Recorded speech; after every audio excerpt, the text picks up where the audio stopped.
What's up, everybody? It's your boy, and actually, I'm working on this 10-inch smaller helmet. There's the other one right there.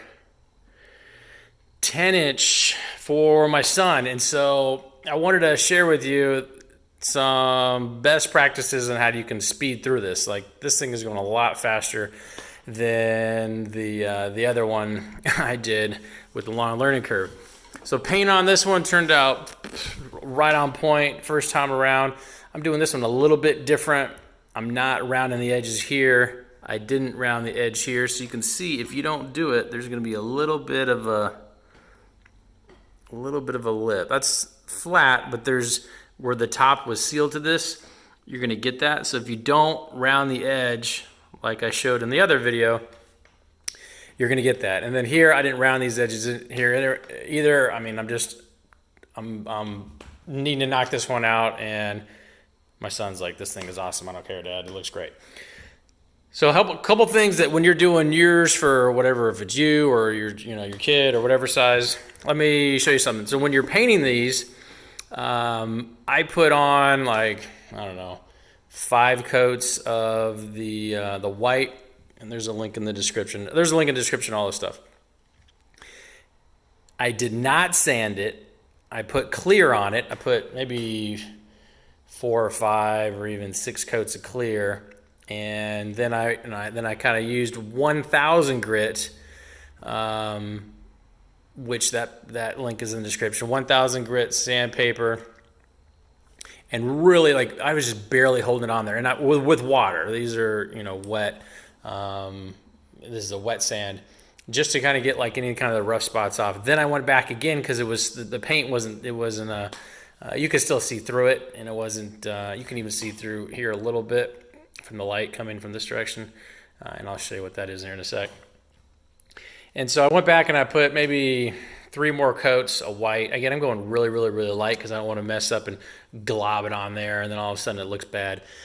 So I'm going really light. I'm basically spraying it this way and then this way. So horizontal, vertical, and I go and I hit all 4 corners. I go all the way around, and then I let it dry, I don't know, 15 minutes between each coat. You don't think you need it to go that long, but I did.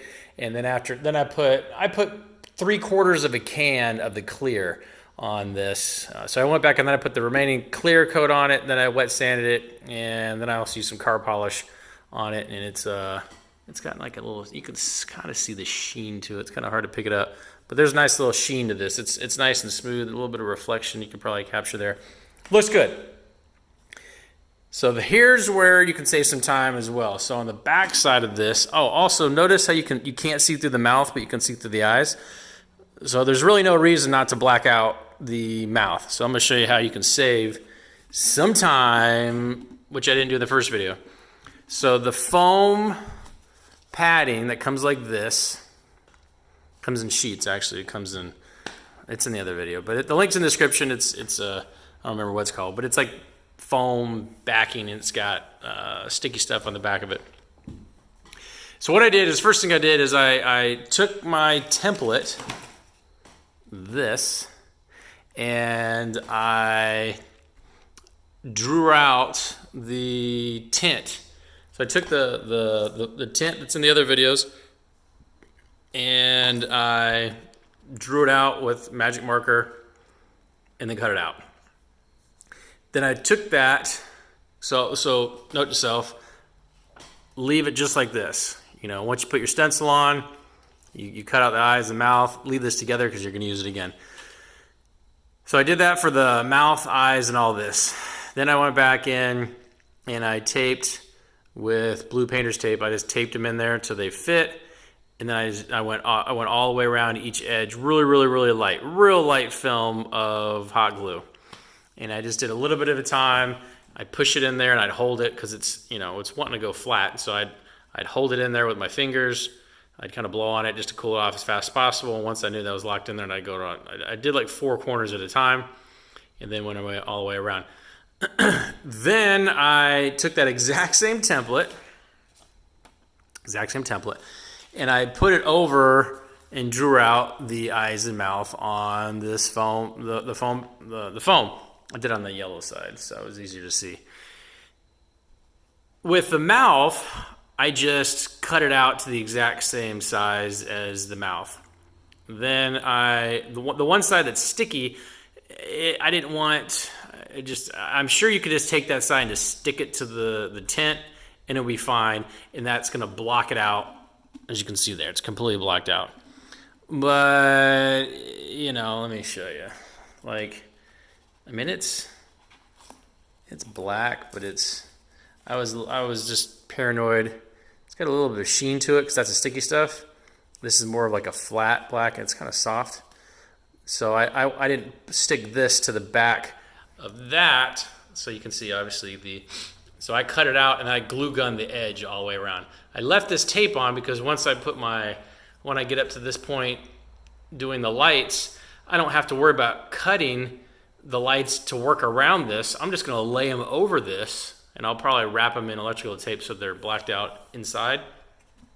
I'll peel this off and I'll just stick them to this. And so that's gonna save you some time cutting and soldering and all that. So really the only cutting and soldering you're gonna need to do the LEDs is gonna be when you get to the end of each end, and then when you get to do around the eyes. That's just time consuming. So if you can save yourself time here, it's saved. Then what I did is, because when you run these lights as close as you can to the eyes, you don't want people or yourself to be able to see the lights coming through. Like, let's just say the LED was like right here on the edge. You don't want to be able to see that. You just want the LED to shine through the white part. And I did this on the last one, but I did it like after. It was like an afterthought. So you'll save yourself a ton of time. And I took that exact same template and I just cut the outline of the eyes. It's like, I don't know, 1/4 inch. It's really skinny, if you can see there. And I just used the sticky part and I stuck it to the outline. So now when I run the LEDs right up to the edge of this, then this is going to block the view of the light, and you won't be able to see it. Or if you have any wires that are kind of around here somewhere, you're not going to see it. Even if you could see in a little bit, but once you black all this out in here, it's going to be hard to see it anyway. But if you have the lights right to the edge, I don't want you to be able to see them. Like I said, if you're standing at an angle to the helmet, I don't want you to be able to see the actual LED fixture in there. I want people to be like, how is that thing illuminated? And you stick that in there, so now I can run. And when this is all blacked out, that black outline, you won't even be able to see that. And this is actually a shadow. It's not that thick. That's just a shadow. So you can see there. It's pretty tight to the actual lens. So that's where I'm now. So the next thing I'm gonna do is that's it for all this, and it's gonna get started to put the LEDs in this bad boy, and I'll give you some progress pics on this just to show you how much faster it's come along. We're gonna do half the lights. For this helmet, we are gonna do every other, and I'm asking my son if he wants them all to go in one direction or if he wants them to go back and forth. If he says all to one direction, it's easier because it's just less wiring, but should be good. Talk to you later.